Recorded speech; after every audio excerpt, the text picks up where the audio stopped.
Long ago, in mythological ancient Greece, on the island of Crete, ruled by King Minos, there lived a master craftsman named Daedalus.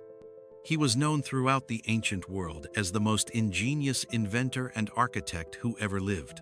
His mind could solve any problem and create any marvel, but this gift became his curse.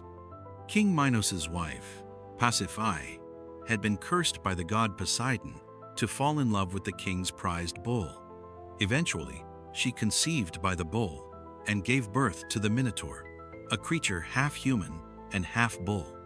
King Minos of Crete commissioned Daedalus to build an inescapable structure, the labyrinth, a maze so complex that no one who entered could ever escape, to imprison the Minotaur.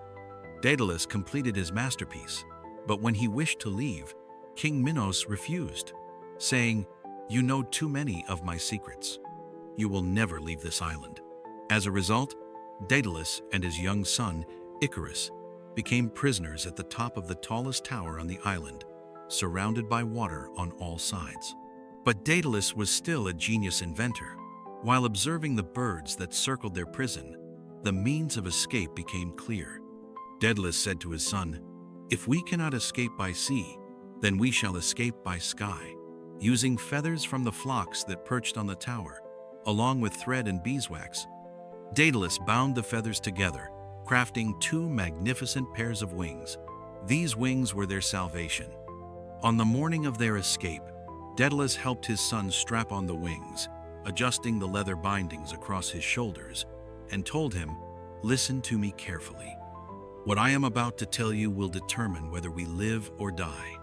Flying too near the ocean would dampen the wings, making them too heavy to use. Flying too near the sun, the heat would melt the wax, and the wings would disintegrate. In either case, we would surely die. Therefore, the key to our escape would be to keep to the middle. Pride and ambition are dangerous companions, my son. Follow me exactly. Do not let excitement distract your judgment. Both stood at the tower's edge and leapt down. The wings caught the air, and they glided through the sky. At first, Icarus followed his father's path, flying the middle course as instructed. But as the flight continued, he was overwhelmed by the ecstasy of flight and a sense of divine power. Seeing the world from a new angle, he felt like a god.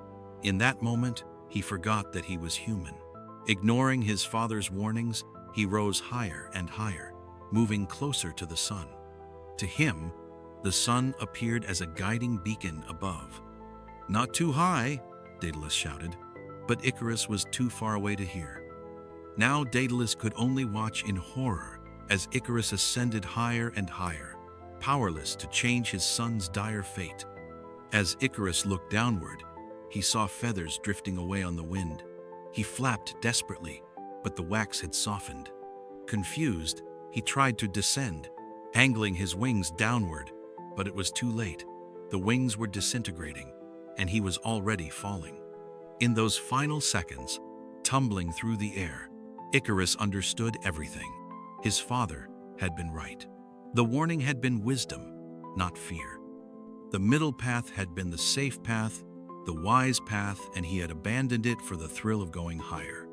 Daedalus turned at his son's scream, but he was too far away and could do nothing but watch in horror as Icarus plunged into the dark water.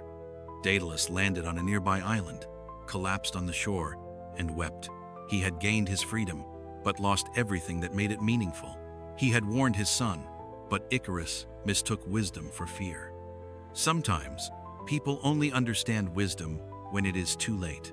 The sea where Icarus fell became known as the Icarian Sea, a permanent reminder of the boy who flew too high and too carelessly.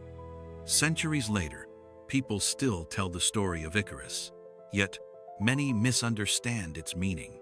Ambition is not the enemy. Undisciplined ambition is. Icarus did not fall because he wanted to fly. He fell because he let excitement override wisdom, because he mistook recklessness for courage. Understanding your emotions and learning to control your reactions is, in itself, a form of wisdom.